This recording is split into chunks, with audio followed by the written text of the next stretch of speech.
This podcast is a member of the Voices of Wrestling Podcasting Network. Visit voicesofwrestling.com to hear the rest of our great podcasts, as well as show reviews, columns, opinions, and updates across the world of wrestling. And I say, hey, what a wonderful kind of day. If we could learn to work and play and get along with each other. Welcome everybody to Wednesday Mornings. We are back in the new year, in a new decade of the Wednesday Night Wars. This Wednesday Night Wars has been spanning 2 decades, Liam. I wanted to be the first one to make a stupid decade joke. I got there within the first 15 seconds, so you really have to step up your game. I was waiting until like AEW, we started talking about AEW, and I was be like, wow, AEW is really winning this decade. It's really the best episode of All Elite Wrestling of the decade, but also the worst. AEW has had 100% success rate, while NXT has had a 0% success rate on shows in the decade. That's what I was gonna say. Who is your favorite member of the Ring of Honor stable of the decade? I don't know who's in the decade. Who was in the decade? Hangman Page. Mm-hmm. I want to say BJ Whitmer. This is going downhill. And Jimmy Jacobs. It's Hangman Page. It should be Jimmy Jacobs if you were a real pro wrestling fan. How was your Christmas, Liam? Did you enjoy? We had a week off. People have gone a week without listening to the sound of our voice. You have to update them on how everything went. Yeah, I don't give a rip about Christmas. We weren't singing Christmas carols under the candlelight. Probably not. I might have. I don't Dashing recall. through the snow In a one-horse open sleigh. Oh, where we go. It's over the fields we go, not over. Laughing you have to drop the all beat. the way. Ha ha ha. Solid performance. Thank you. As you're unscrewing lids as usual. And I was playing with plastic, which is even worse because it has no value to the podcast. At least when I'm unscrewing lids, it's because I'm trying to lubricate my voice. Yeah, stop getting distracted by things around you. I got so many knickknacks. Actually, no, some of the, no, shut up. No one cares about wrestling. Want to know what knickknacks I have? Go on. I have a Just Men shower gel kit, which comes with Ooh. socks, apparently. This was actually your one of feet will be nice. actually one of my Christmas presents, ironically. So you'll smell nice, and your feet will be clean, and then you'll have something to put on. This is a live unboxing. That makes sense. I'm gonna review these socks. Alright, one sec. They are green and stripy, which is somewhat in the Christmas spirit, I imagine. Oh god, these kind of tight socks. They go to the middle of the shin. That's very high. Do you like a high sock, or are you a low sock kind of guy? I'm more of a low sock kind of guy. I am traditionally a high sock kind of guy, but lately I've converted to the sports anklet sock, and I've been wearing them quite frequently. It is very warm where you are right now. It's on fire mostly. It's very on fire. And what other knickknacks? This is the Knickknack podcast. I have lip balm. Are you a user of the lip balm? No, what I mostly is lick my lips. Ugh, it's not good for your lips, allegedly. Why? That's literally your bodily fluid. It can't be that bad. Yeah, but you don't just ingest all bodily fluid. Why not? It's probably not good for you in the long run. And Listen, when I vomit something up, I eat it back down. That's the way it works. I have another Christmas present here. Mm-hmm. I have a Star Wars action figure, as I apparently am now a budding Star Warsian. Well, who is it of? It is of Rey. Is it Kylo Ren? It's of Rey. Ooh. I support women in cinema. Yeah. It's not a bad figure, you know. I appreciate the uniformity of Star Wars figure packages. Okay. Have you ever seen the Star Wars figures before? No, I haven't. They come in a standard black box, and they're on their 100th series now, I believe. And That's a lot of action figures. Yes. Well, I assume it's 6 per series, 7? It doesn't actually say on the back, which is normally what they do. But all of the boxes are basically the same, at least for the Black Series, from my understanding. I don't know a lot about them, but I appreciate a figure series that can stick to the same box, unlike the WWE figures, which change like every 10 sets, I suppose. And I also have some Yu-Gi-Oh cards, which have been sitting here for 5 years, I think. Ooh. Is there a Blue Eyes White Dragon there? No, this is a zombie deck. Oh. I have I have a mystery DVD. Ooh, what is it?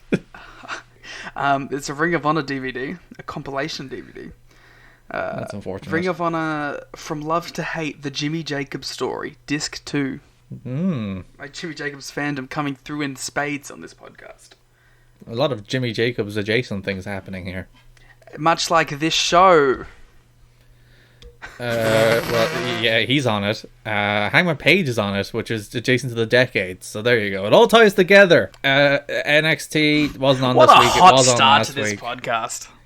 Liam opens his Christmas presents. Yeah, do you have any Christmas presents within arm's reach? All of them are open. I have a Stitch that's in a Halloween garb with a pitchfork. Very Christmassy. Yes, but I do love Stitch. Stitch is adorable. I'll provide my Also final... Oh, sorry. Continue. I don't mean to cut you off. A Super Mario mug. You got a lot of knickknacks. You seem like a knickknack guy. I'm a very on-brand kind of guy. Most of my presents. Oh, and actually, tickets to Scrappermania 6. Which is going to be headlined by what? Garrett, prediction. Scotty Davis against David Starr. In a death match. Sure. There you go. Those are all the Christmas presents I have within eyesight. I was going to say at the end of the podcast, I'll provide a sock review. You know...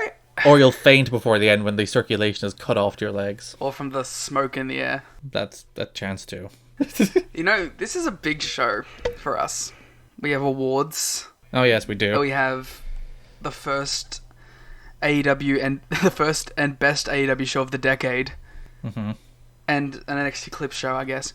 But we have a lot of things to talk about, and we've spent the first 5 minutes of a normally 1 hour long podcast talking about the sordid knick-knacks. Listen, we're gonna spend like 2 minutes on NXT this week, so really we have to compensate. Yeah, this is gonna we're gonna steal the flagship bit of just having 30 minutes of nothing at the start. And it's just gonna get by on our personalities alone. No, we're doomed. No, we're both too soft-spoken, apparently.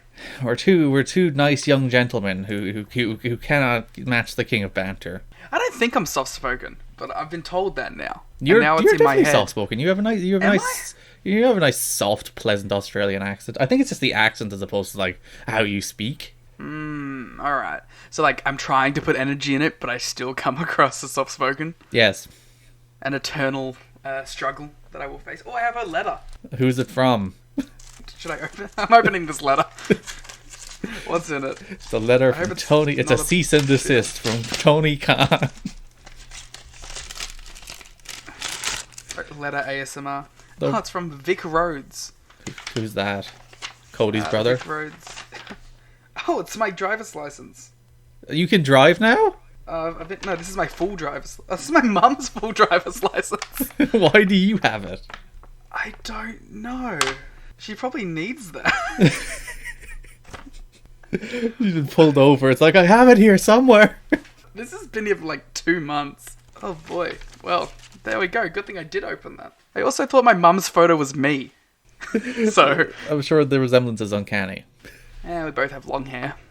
NXT last week. I was going to watch NXT last week, but then I forgot to wake You up made early. me watch it. I did. I was like, You Liam, said it was for professionalism. And I watched about 50 minutes of it, and then I skipped through the rest. We've got to watch last week's NXT. They aired it on Christmas Day. Come on, what are they doing? Why didn't they put the matches they had last week on this week's episode and do the best of last week? What are they doing?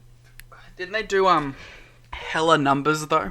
Well, they did 850,000 or something, but they were unopposed on Christmas Day, so... Yeah, but that just means that a lot of people are fucking losers who have the USA Network. Yeah, when you're like, oh, I gotta watch NXT on Christmas. It's like, Not even NXT. I'm gonna watch the worst version of NXT. Yeah, I'm gonna watch boring taped matches from 2 weeks ago.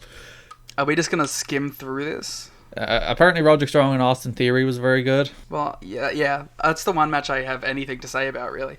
Is Austin Theory and Roderick Strong fucked hard, as the kids say. Oh, sorry, I'm in the Brian Alvarez role here, so I've got to sit back in my chair and go, Liam, take us through NXT. Let me get some papers so I can shuffle notes. Oh, God. You're really attacking these poor listeners' ears today. It's ASMR. They're all perverts anyway. So, Austin Theory, Roderick Strong was really, really good. It was 18 minutes long. Very long. Would I have given out about how long it was? No, because it escalated really well, I thought. Mm-hmm. Like, it wasn't one of these just long for the sake of being long matches. I do have a Morrow quote from it too. Oh, wonderful. When it comes to chops, Roderick Strong has more slaps than the Beatles. That's the second time he used the slaps by the Beatles line. Son of a bitch. In like 2 weeks. It was probably the same taping, and it's just like, I'll just roll out my lines. He also used the word chiclets twice on this show. In relation to what? I don't know. I just wrote the note, chiclets used for the second time. Okay. When I was watching this match, it was Austin Theory reminds me of young Randy Orton. That's fair. Like, just like kind of a pretty dude, cocky dude, really athletic. Tall. And the way he sells is a lot like young Orton too, where he'll go from like trying to be somewhat stoic and cool guy, but then he'll like over-exaggerate his facial expressions. Yeah, it's just an interesting point that I noticed. So what you're saying is he'll be good for like, I don't know, 5 or 6 years, and then stop trying completely. And then he'll have a really good feud with Christian. Yeah. Pat McAfee or McAfee? How do you say his name? I think it's McAfee. Him and Sam Roberts are awful, and I never want to see them ever. Why again. were they on NXT? They were okay. So do you not know what the show actually was? No, not at all. It was 3 matches, I think, from Full Sail. Right. And 3 matches from SmackDown tapings at Barclays. And in between the matches, they cut to Pat McAfee, Sam Roberts, and is it Dasha, I think? I really didn't pay attention. Didn't Dasha go to AEW? Well, it's not Dasha, it's the other one. And they kept cutting in between them all. Kathy Kelly, it was. And they would just have like little quips about the matches in between. And they were all wearing red. Okay. Yeah, it was boring and it was bad, but go watch the Austin Theory Roderick Strong match. There you go. That's NXT covered for you this week. Yeah, I mean, they also announced a match for Worlds Collide. Oh, good. Will I be excited by it? I mean, maybe. What How is do you it? feel about 8-man tags? Usually indifferent. The Undisputed Era will face Imperium at Worlds Collide. That's cool enough, I guess. Yeah, I mean, they were putting over, like, Walter as this big deal, which would actually be good if Walter was a big deal. If they didn't bury him at Survivor Series. Or make him go 50-50 with everyone he faces. Yeah, this company's stupid. Yeah, that's really it for NXT. The only thing of note from the Brooklyn shows was that Isaiah Scott and Jack Gallagher really kept the crowd, unlike the other 2 NXT matches. And Keith Lee isn't as over as you'd think in front of that audience. He still got a reaction, but I expected like, oh, that guy from Survivor Series. And it didn't feel like that. No, I think like that match was an effective showcase of Keith Lee, but I don't think anybody cares about Keith Lee. If he had a pinned Roman, it would have been better. Yeah. Or they followed up on it at all. Or if he wrestled Roman, people would have been into him. But Keith Lee does the powerbomb on the apron, which used to be a kill move that would put people out. And he just does it as a move. It's very odd. And we also had NXT last night, which was an award show, so I only looked at the awards. But who cares about the awards? We have the more important awards coming later in this show, Liam, so we're not even going to talk about NXTs. The War Game Awards. Nice, well done. But also, I think you made that pun during the Game Award. When we were talking about covering the Game Awards, I think you made that same pun. But Did I? I think so. Hell yeah. See, I'm on the money. I'm punny. But we also had the reveal of the Dusty Classic teams, which it's a boring looking tournament. Except that Time Splitters are going to be in it. Gallus. You got Gallus. We're going to see some 2014 New Japan. Yeah, they're gonna face the grizzled young vets. It's Cool. yeah, it'll be fine. I thought like that. I thought the idea of the Dusty Classic was it was people who don't like each other teaming as well. I guess they've thrown that out the window. Yeah, Matt Riddle and Pete Dunne hate each other. Forgotten Sons. God, when we were, as you said, when we were putting together the teams because for the awards we picked 4 from each company and then another option. But when we were putting together the teams for best tag team of the Wednesday Night Wars, God, it really brought it home how terrible the NXT tag team division is. It's like, for as much shit as AEW gets for its terrible women's division, NXT deserves the same amount of shit for its terrible tag team division. It's not even a division. It's Kyle O'Reilly and Bobby Fish, and then nobody else. I considered putting War Machine on it. Oh, or like Street Profits, even though they've had one match. And War Machine had one match. And I considered putting him on it because I was like, it was good. Or like the Revival, probably, because they had that other one match. Surprisingly, Forgotten Sons got 0 votes. Spoilers. They were my front runners. That's a teaser for you. So let's go on to AEW Dynamite, to the first Dynamite of the year. AEW, there was a lot of hand-wringing about AEW toward the end of the year, wasn't there? A lot of like, oh no, AEW, it's all going downhill, it's all tragic, it's all, AEW is terrible, the Dark Order is going to ruin AEW, AEW are going to close, John Moxley has an out clause, he's going to leave, AEW is doomed. Then they come back in the new year and have another great show. It's like, well... Yeah, well, if you were that, like, doom and gloom about it, you were stupid. There was people that were that kind of that was like the tone of the discussion, though. It was very strange. It's like whenever people say this kind of stuff, I just want to scream in their face, it's been 3 months. Yeah, they're doing fine. This company's not closing anytime soon, guys. They will have peaks and valleys, like any company ever will. They can't hit it out of the park every single week. They should, Liam. Well, then this podcast will be very boring because you know the answer every week. That was the first, 10 weeks of this podcast, though. Yes, and they were very boring. No, we're great. We're entertaining. We talked about knickknacks. We opened AEW Dynamite with a video package about how the Elite have been defeated and how they're down and out and how everyone's taken their turf. An idea I would have liked if it was the story they actually told. That the Elite started this company, they created this platform, then everybody came in and took it from them. I think that would have been a really cool story to tell, but they didn't. They're just they're kind of retconning that onto the last 3 months, just so this show can have a hook that, oh, the Elite have to get back into their groove. But maybe that's their key, doing these big one-show storylines as opposed to the long-term ones. Taz joined us on commentary because Tony Giovanni is off commentating basketball somewhere again or something, or football or whatever, one of those American sports that I can only watch in short bursts. I miss you, Tony. I thought commentary was... JR was consciously trying harder. You could tell he was trying to up his energy levels and put more effort into it and being more enthusiastic and less J-Orful, but... J-Orful? I like that.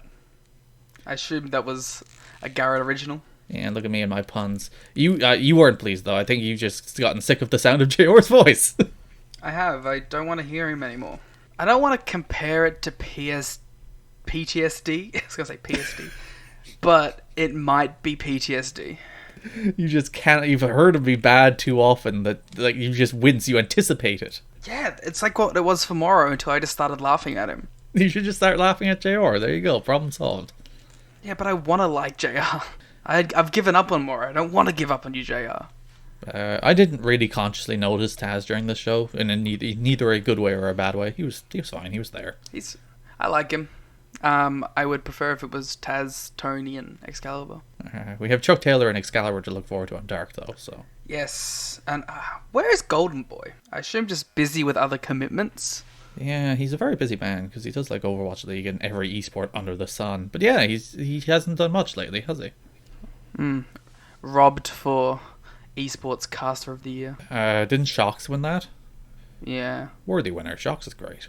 Yeah, but we got to root for our wrestling boys. That's true. Darby Allin versus Cody Rhodes opened the show with a damn good match. I think substantially even better than their... which one was that? That was a Fyter Fest, wasn't it?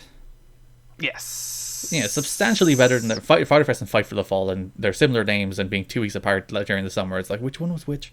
But this was at Daily's Place where Fight for the Fallen was also held. So doubly confusing. That was the Bucks Rhodes match, so. Yes. Yeah, Cody defeated Darby Allin in a damn good match. As I said, much better than that match. I didn't love that match. I thought this match was great. I don't have a lot of takes on this match. I watched it and it was competent and it didn't bore me and it had a cool finish. Yeah, I thought this was a lot of Cody's TV matches where it's just this is a really damn good television wrestling match. And there's not they did some nice stuff around working over the knee and working over the elbow, and Cody sold that real well. And they just had a good match. Oh, I do have to talk about Arn Anderson. Arn Anderson at ringside was Cody's official head coach. And I really liked that, at the end, he got up on the apron and, shouted for Cody to get the knees up, get the knees up. And he got the knees up and cradled him like he did Sammy Guevara on the first episode of AEW Dynamite. which maybe that's a callback. Maybe it's a reflection of how they're getting back to their roots. I don't know. I'm reading too much into that. But I really like the idea. Yeah, that seems a little reachy. I really like the idea that Arn is like an actual coach. He's there at ringside, like calling the play. He had his notes out. He was making notes. He was writing them down. He was reading. He was researching mid-match. He was covering his mouth when he was communicating with Cody, just in case Darby Allin can lip read. Hey, to be fair, if there's one person on the AEW roster that can lip read, it's definitely Darby Allin. It really is. So yeah, I liked how they've implemented Arn Anderson into Cody's shtick. I like Daily's Place as a venue to TV. We're going to get the show on the boat in a couple of weeks as well. So like, good venues for AEW this month. Darby should coffin drop off the boat into the water or just into Chris Jericho on a floaty. Nice. Why am I not given the pen? Damn it! SCU were backstage. They were cutting a promo before they were interrupted by Sammy Guevara, and then we are getting Sammy against Daniels next week. I like Sammy's gimmick of just showing up and being a prick. He's an Instagram influencer douche who shows up filming his vlog everywhere, and everyone's like, "Go away!" And it's the best. I love him. He's like my favorite character on this show. AEW Women's Championship 4-way. We had Riho defending against Nyla Rose, Britt Baker, and Hikaru Shida in another damn good wrestling match. There was four damn good wrestling matches on this show. This was a damn good wrestling show where they were just like, all right, we've kind of lost touch of our roots. We've gotten very bitty. We've gotten very away from, I think, the kind of wrestling show people wanted us to produce. So they've started this show. It's just a great wrestling show, and Rhea retained in a great wrestling match where Nyla Rose is ideal in these kind of matches because I don't think she's quite there yet to hold a singles match entirely by herself. Not always, anyway. Whereas in a match like this, she can just get her shit in and kill people. It's ideal. I'm seeing a lot of stuff on Twitter about people who are not into the Rio title run. She's the best wrestler on the show. Yeah, Rio's great. And this title run is really good. It's been like the highlight of each episode that she's wrestled. Fair enough. I can understand you next to Jericho promos. A little mad that she disappeared, but like every time she wrestles on the show, she's the best wrestler on the show. Like as much as I think Hikaru Shida's been great, and Nyla Rose was great in this match. Chris Statlander has been great in recent weeks, but Rio's been the better than all of them consistently. They turned her absence into a storyline, which I can appreciate. Yeah, Britt Baker's mad that Britt's here losing every week like a pro. I'll just get to that now. People on Twitter are acting like that Britt promo was this savior of her character, and it's like, this is what we had been waiting for this whole time, this Brit promo. And I was like, this promo was fine. I would have said it was an actively bad promo with you, but Aaron, I was trying to be nice. I was trying to be political. Yeah, it's bad. It was she just talked so quickly. This wasn't good. I don't know why you're pretending like Brit. This is the savior of the Brit character, and everyone was taking a victory lap on Brit because of it. Like you were giving out about Brit in the match. During the match, and I'm like, Britt's been fine in this match, and then she got that promo. It was bits in the match that I didn't like. I thought Britt was broadly fine in the match. You know, she did her stuff fine, and then a promo, it's just like she's rushing through it at a million miles an hour. She's not like emphasizing anything. She's not delivering anything. She's just like trying to get through her lines. Yeah, it was like one big long sentence. Yeah, it's like, breathe, Britt, breathe. You're a dentist. You should be master. Which breathing. She told us this time. If her heel shtick is that she in every promo mentions she's a dentist, I'll be way into it. I was like, they're definitely leaning into that. Like, they're 100% she's going to mention she's a dentist all the time. Afterwards, Nyla murdered Rio, and that'll probably be her out to lose the Statlander next week. Is it? My thought process there was that sets up Nyla to be the what's the name of that show again? Revolution. Yes. It'd be the Revolution challenger while Statlander faces Kong.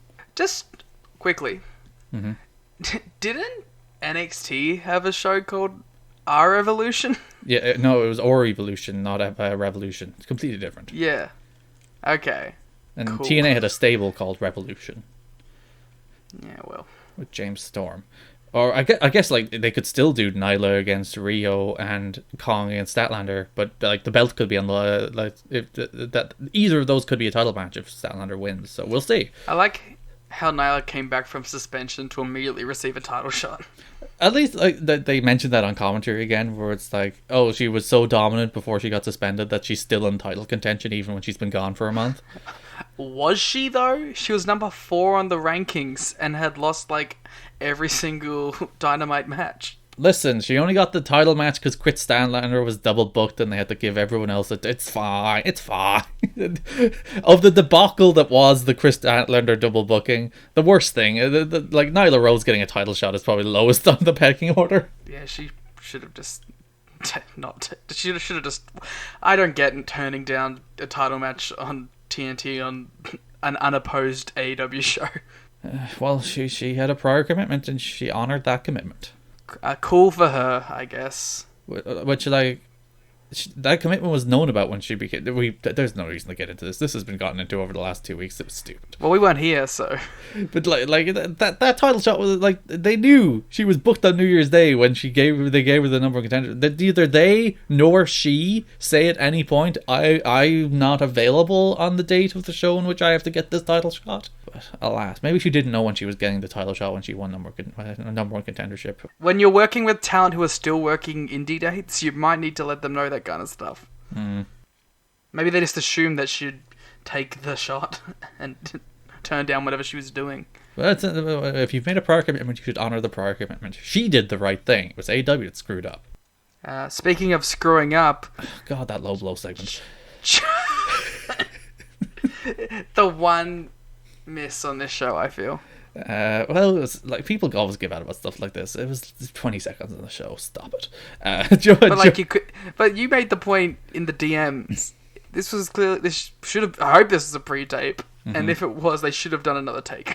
Yeah, because Joy Janela was being interviewed by, was it Alex Marvez? Yeah. Yes. And Penelope Ford showed up behind him. Kind of low blow. She low blowed him, but it wasn't like a very impactful looking low blow. And then we didn't see it. We didn't see the low blow. We saw the reaction. Yeah, it's just, and then we held on. Which is good in theory. Yeah, we held on the reaction for a few seconds while they like panned up slowly to Kip Sabian being revealed and Penelope Ford as well. And it's just like, no, what was this? It's just like, no. Which I guess means the Christmas match with Sean Spears is the blow-off to that. I was about to say, yeah, that's the blow-off to the big Sean Spears and Joy Janela program. To be fair, that match had Jesus, and you can't get much bigger than Jesus, can you? Well, WWE had God once, so... God actually wrestled. I was going to say, didn't God didn't show up, though.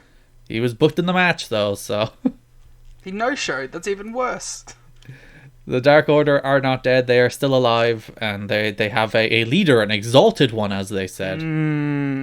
I don't mind the Dark Order being in a mid-card role in the show. It's where they should have been. They should have a mid-card tag team program with Luchasaurus and Jungle Boy, where they're trying to recruit Jungle Boy. That should be that's a no-brainer program. That's not over-pushing them. It's not putting them into terrible feuds with the Elite, which I think they just kind of blew off here, being like, we've beaten the Elite, it's fine, it's done. I don't think they're going to give up on that one yet. I don't think they're going to push them. I don't think whatever they were going to do with the Elite is going to happen. Yeah, I think a toned down version will happen. Unless it's, as you predict, the Exalted One is Marty Scurll. I didn't predict that. I saw that, and I thought that was an interesting idea, that the Exalted One was Marty Scurll, and that the Dark Order were a subsidiary of Villain Enterprises. Yes, it's all a business transaction. All of this, it would be funny if the Dark Order like pulled the mask off and just like, we're just milking these people for money. This is basically a pyramid scheme. Yeah, they take off the masks and they're like, we are capitalist pigs. And then David Starr comes in, and boom, feud of the year, feud of the decade. David Starr against Marty Scurll is your big AEW program. I mean, in 6 years. Jon Moxley defeated Trent in another very good match, another very good showcase for Trent as a guy who's losing the bigger stars on the show, but he's gaining from it. They're not pushing him right now, so they just have him in good matches against big people on the show. Eventually, he'll get there. Jon Moxley won. Good match. It's everything that I wanted from this match. It was cool to see Trent, don't call him Beretta, versus Jon Mox. Two former IWGP United States challengers, because I don't think he won it. But they have both competed for the title. Well, Jon Moxley won the title. Trent didn't, like a coward. But he did compete. During this match, Orange Cassidy, Chuck Taylor was slapping the apron, trying to get the crowd fired up, and Orange Cassidy next to him just like slowly raised his hand and like just dropped it down nonchalantly on the apron. It was very good. We need to start getting Orange Cassidy to verse these serious wrestlers. Yeah, we want a full John Moxley Orange Cassidy program, people, not just a brief hands in the pockets exchange. Speaking of storylines that got dropped, Nakazawa getting kidnapped. I think they blew it off on Dark. Did you watch Dark last week? No, it was on Being the Elite. What? And the blow off was, "Hey, you're alright, Nakazawa?" He's like, "Yeah." I would have preferred if Pac just held him over Christmas. He's had him for 2 weeks. That would have been great BTE content if it was Nakazawa having Christmas with Pac. Yeah, there's Christmas dinner, Nakazawa tied to a chair while Pac is eating a turkey. After the match, Sammy Guevara came out and he was like, hey there, Mox. Jericho's not here, so I have to be the person standing in for him. But then Jericho showed up. And then he was like, did his cool entrance. Jericho showed up on the screen being like, hey, we have a car for you. You can be executive vice president of the Inner Circle, which is a good line. He also offered him 49% of Inner Circle LLC. Yes, which is a company. I assume that's also a subsidiary of Villain Enterprises. No, it's a rival firm. I see. They are law firms, I've decided. So, despite them saying that Moxley would answer this week, Moxley will in fact answer next week. Yeah, I was wondering, did they actually say that Mox was going to give his answer this week? I'm pretty sure the graphic was like, will John Moxley answer Chris Jericho? So I guess they technically framed it as a question. But the implication was that he would answer. And they bait and switched us to him because Chris Jericho's probably in Japan. He's going to answer in Japan. Well, Mox is also going to be in Japan. Well, Mox clearly more dedicated to AEW because he was there for the show and Chris Jericho wasn't. I think they were both there for this show. I think the fact that they did the Jericho video means he's probably already gone. I think, no, he was out the front.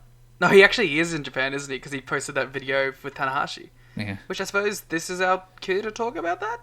The AEW title shot is on the line. Jericho will win and it won't lead anywhere, but it's the seeds. This only ends one way, people. There's only one way these two companies go eventually.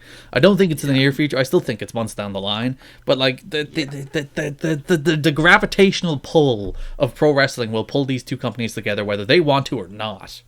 Yeah, it's gonna happen, guys. It may not happen. The Bucks and Kenny may not show up January 5th to beat up Ibushi, but it's gonna happen eventually. Unfortunately, Tanahashi did not show up on this episode of AEW Dynamite. I know, I really wanted him to show up just for the meme of it all. But he shows up and then Jericho's like, I'm in Japan. It beats up Sammy Guevara. Oh, he beats up the Inner Circle. That would rule. I think it's really interesting that the announcers are putting over this Jericho offer as a legitimate offer, and they're not going like, this is Jericho trying to get out of fighting Mox, because that's what I thought this story was. Yeah, it's kind of stupid by the commentators that they're just like, yeah, maybe this isn't a sincere offer from Chris Jericho. Excalibur, please, one of you. At least like raise the question. Yeah. Sammy Guevara defeated Dustin Rhodes after interference from Jake Hager in it was fine. Wait, you're skipping over the cue card promo. Oh yeah, Sammy did another cue card promo where it's like, hey, Box, accept the offer. Also, what was Victoria Justice's sister? I'd like to bang you. Here's my Instagram account. Slide into my DMs. I didn't know Victoria Justice, A, was still relevant. Mm-hmm. And B, who is her sister? Are these things that like I should be kept up with? You know me, I'm a pop culture monolith. So but like Victoria Justice was like when I was like 10. Yeah, which was like 2 years ago in fairness. And that was 12 years ago, for sure. I'm burying you for being a young person. I'll be 30 this decade. You can't say that to me anymore.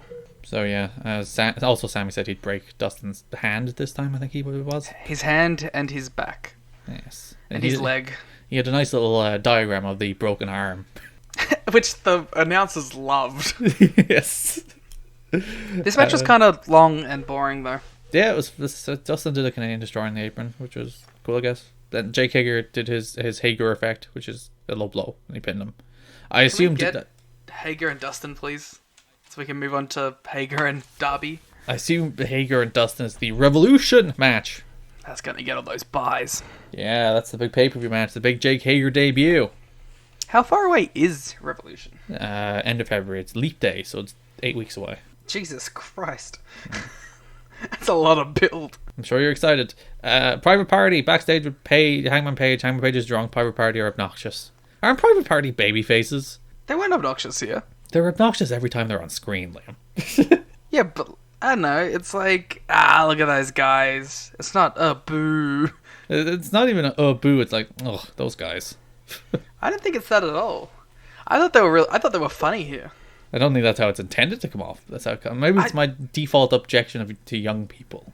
Yeah, I think that the idea is that they're meant to be like these funny, wacky dudes, and they're meant to be cool. I don't get the cool thing; they are kind of corny, but I do think they are fun and wacky. No, I think they're just annoying. I don't like anything about the Private Party act other than their wrestling. I think the music is terrible. I think their rope entrance is kind of dumb. They stole it from Robbie E. They stole the rope entrance from Robbie E. It's a private party, and we're all invited. Which means it's not that private if everyone's invited, by the way. The theme song contradicts itself. I do appreciate Hangman Page just like going, your party sucks. Yeah, fight you next week with Kenny Omega. MJF comes to the ring and he's like, "Oh, I'm going to fight you, Cody." Why? MJF is British now. If you give me a cage match and I could beat you with a whip. There you go. That was wrong. And he also kissed a bunch of women. As one does. Yeah, this MJF promo was fine. It's an MJF promo. It really was. Got the job done. There was a Jurassic Express promo that I don't know what they said because music cut them off at the end. They were like, "Oh, we're going to try harder next year." And Marco is a child, I think. Yes. Despite being older than Jungle Boy, Marco's gimmick is that he is a literal child. He is puny. He is a small boy. And thus not mature? Apparently. And yeah, then Jurassic... What's the name of the dinosaur? Jurassic Express. Oh, fucking Luchasaurus. Luchasaurus. There we go. It's been... this is what happens to me if you make me go 2 weeks without watching something. I'm like, what are the names of all of these people? God forbid we ever revisit any of the projects we do in our spare time. Yeah, Luchasaurus said something, apparently, but they played music over him for some reason, so I have no idea what he said. Their production stuff, they gotta work on that. Yeah, it's just like, just cut the background music when these people are talking. What are you doing? Maybe we're just so used to the production powerhouse that is the World Wrestling Federation that, like, these little foibles are extra noticeable. I don't know. I watched Impact for 15 years, and it was never, like, Impact's production was always better than this. But next week we have Rio against Chris Statlander, a tribute to Memphis Legends, the Rhodes Brothers against the Lucha Bros, Sammy Guevara against Christopher Daniels, Private Party versus Kenny Omega and Hangman Page, plus Jon Moxley answers Chris Jericho. That's a good episode of television. It feels like they've got a kick in the ass, and they're like, shit, we gotta do stuff. Yeah. We can't rest on our laurels, if that is a term used correctly. It is, and you did. Riho and Britt Baker had that backstage thing before we had the Elite against the Lucha Brothers and Pac in a tremendous main. I love this main event. But before that, we had the best segment of the show. What? Hangman Page coming out drunk? Which was 2 minutes of a production meeting, followed by Hangman Page drunkenly walking across the barrier to get to the announce table. There was a whole thing about JR being like, where are we going? What do we do? And who's coming up? There's a Rio pre-tape. Are we going to that first? Oh no, there's a Luchasaurus pre-tape. Then we introduce the matches next week. Then we go to a Rio pre-tape. And all of this happened over like 2 minutes on Fight, where you could hear them working. Like, surely there's a format in front of them. Why do they need this? To be fair, I never want this to get cut out though. No, I always want JR production meetings on air.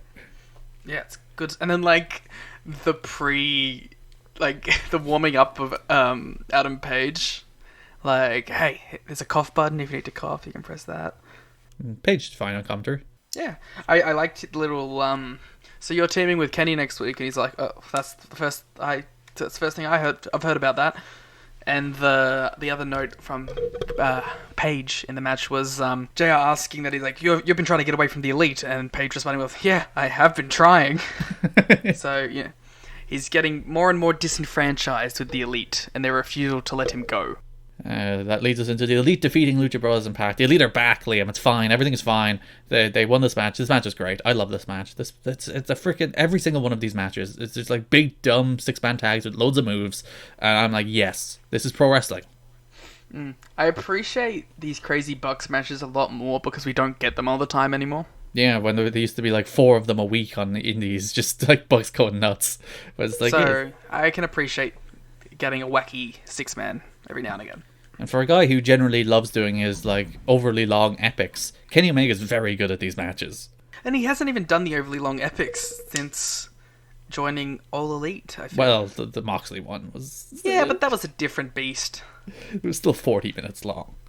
I suppose that was a New Japan main event if it was billed as a death match. Yeah, if New Japan did death matches, that would be what a New Japan death match looks like. So get excited for Lance Archer versus Dean Ambrose. Which probably at least won't go 40 minutes. I can guarantee you it won't go 40 minutes. Yeah, great main event. Great show. AEW's back. They've beaten NXT this week. Well done. It really feels like an early AEW show. Yeah, it felt like we're getting back to basics. We're just having good wrestling and simple angles. And that's it. That's all we need. The match of the night, for me, it's a 6-man main event. Well, it doesn't really count as a match of the night, but I would say I liked Austin Theory and Roderick Strong more than the main event. That was last week. It doesn't count. Well, then, that's 6-man. Well, what do you want from me here? If NXT had that match tonight, it would be allowable. Okay. Well, then, the 6-man. Well, which show did you prefer? Of course, AEW Dynamite, because I definitely watched NXT. By your own logic, there was no competition, so AEW wins. They had a show on the air. They had a best of. They just didn't put anything on it. Ah, yes, we didn't watch the best of, so... Because Good work, Dynamite. You're back on track. Undefeated in the new decade. Exactly. We have awards, Liam. I don't know the results. Yes, You wouldn't tell me. Liam was like, "Can I know the results, please?" And I'm like, "No, we must have drama on the air." Dun, dun, dun, dun. So Liam doesn't I'll know make a who won. prediction of who won. And yeah, we actually, when we both voted, because obviously I was the first person to vote, and then when I sent it to you, you were the second person to vote. We both voted for different people in every award except for best overall show, which I don't think is much of a surprise. We'll go top to bottom and then back down to bottom. So we'll go through the individual awards and then go to best show. So starting with... I'm just going to say, are you going to go 3-1? Third place, second place. Sure. Best on interviews during the Wednesday Night War, Liam. Who do you think was the 3-1? Oh, do you want me to predict the 3-1? Yes. Oh, that's way harder because I forget the nominees. All right, you can just predict who was first. I'll do a winner and a runner-up. Sure. My prediction for runner-up is Cody Rhodes, and my prediction for winner is Chris Jericho. We had 56 people voting in the awards, by the way. Our wonderful listeners. Thank you. Cody, number 2. John Moxley, number 3. Cody, number 2. Chris Jericho, number 1. There were 6 votes between them, so a decent margin Chris Jericho won by. Who did you vote for, Garrett? I voted for Chris Jericho.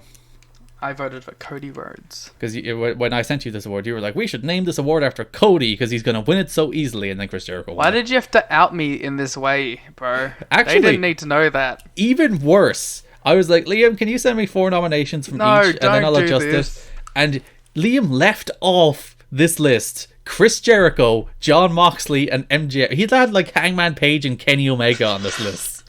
All right, in my defense, I rushed out the first draft of this, by the way. Sure. The first draft, I rushed it out on my phone while doing other things because you were too lazy to do it. Yeah, well, I was going to fix it. You were going to do the work, and I was going to fix it, and it's fine. Well, there you go. And see, they didn't need to know this. They did, because you didn't put Chris Jericho on the best on interviews list. Okay, and that's the first AEW sweep. I imagine we'll get an NXT sweep coming up.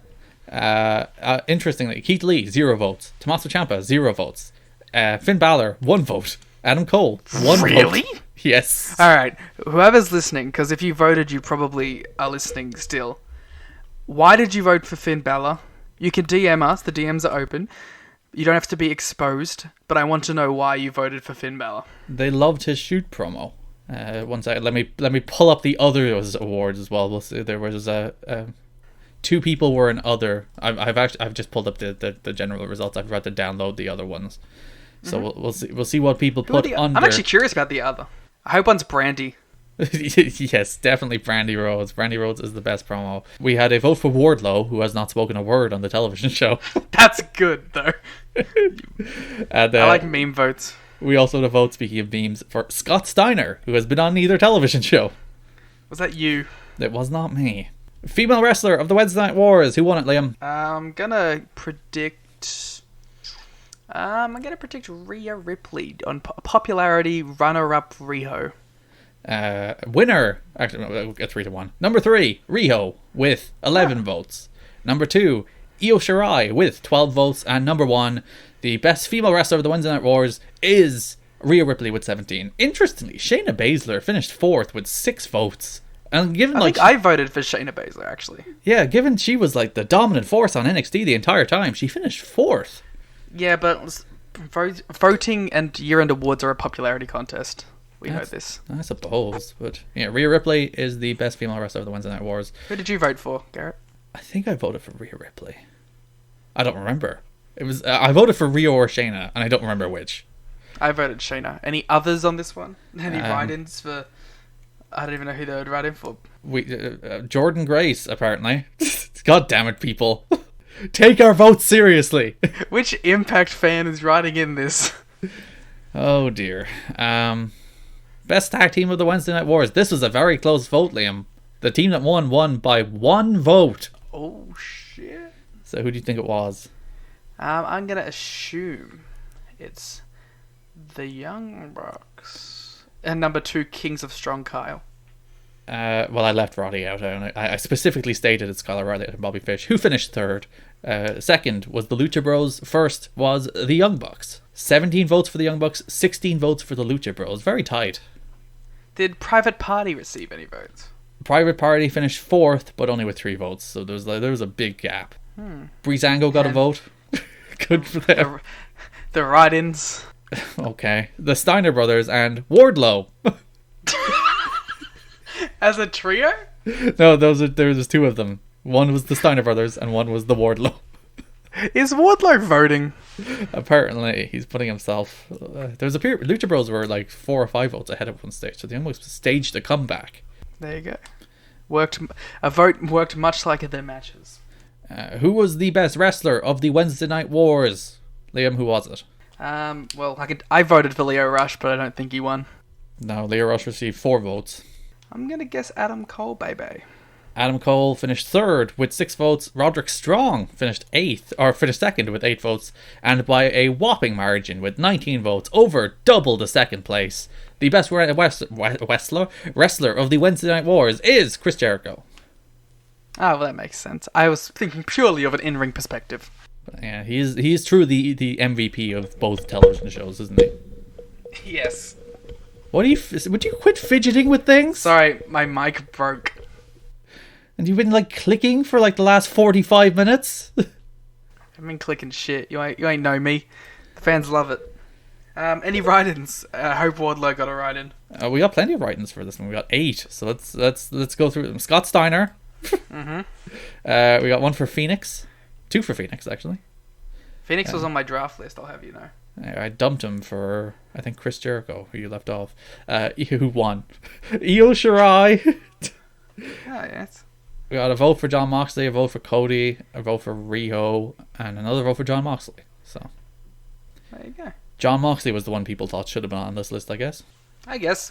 If the list was 5 people, he probably would have been. Interestingly enough, Kenny Omega had 2 votes. Kenny Well, Omega. you specifically stated that his dark match stuff wasn't eligible. Yes, but like people didn't really. No one took that into account. I did. Well, you did, and I did, but no one else did. Rules. No one listens to me. Best match of the Wednesday Night Wars. I don't know. Actually, I'm just gonna leave it up. I don't know. Give me the top 3, baby. Number 3 with 10 votes, Private Party versus the Young Bucks. Number 2 with 14 votes, Nick Jackson versus Phoenix. And number 1 with 16 votes, the best match of the Wednesday Night Wars so far is Leo Rush against Angel Garza 2. I wonder if there's a bit of recency bias on that one. I mean, it is. That's not what recency bias is! Ugh. The term has been changed. Okay, No, it's not. evolved. It's modernized now, and you have to accept A it. financial economics term about how the past or the future is not going to be similar to the past, and we think it will be. Yeah, that's a worthy winner. That was, I think, one of the best matches of the year. All right. So, what Scott Steiner match got a write-in vote? The person who Scott wrote Steiner in versus Wardlow. specifically stated there were no matches involving Scott Steiner. As such, I didn't have a favorite match. I need to know who this son of a bitch is. I can probably find their IP address if that helps. We're gonna dox the Scott Steiner voter. Emi Sakura and Jamie Hayter versus Rio and Shanna, which is a really good match. And Leo Rush against Oni Lorcan. Oni Lorcan got a vote. Oni Lorcan. And then the big one, Liam. What was the best show? It was AEW. With 78% of the vote, 4 votes to 12. All Elite Wrestling Dynamite was the better show than NXT over the period of 12 weeks leading into December. But we had already decided this, so it was a foregone conclusion. I think the percentage is probably relatively similar to what it's been as well. Yeah. So there you have it. Best television show is All Elite Wrestling Dynamite. Best on interviews is Chris Jericho. Best female wrestler is Rhea Ripley. Best tag team are the Young Bucks. Best wrestler is Chris Jericho. And match of the Wednesday Night Wars is Leo Rush against Angel Garza. Those are our official listener awards, Liam. We did it. We finally awarded. We're... awards low. Damn it. Such a good pun. There were so many opportunities. If only he had have been eligible. We will be back next week with our regular format because I assume NXT have a proper television show next week. Liam, before we go, where can people find you? Dynamite's cancelled next week. Yeah, because it's bad. Oh, it's doomed. Everything is doomed. Liam, internet, where people find you? You can find me at Larrikin. There you go. LARRIKN. You can find me on Twitter at GarrickNGA or ATTKDNEY. You can find the podcast on Twitter at WarGamesPod. You can listen to Everything Elite for all your AEW coverage. You can listen to Shake Them Ropes for all your every other television show under the sun coverage. Thanks for listening, and bye-bye.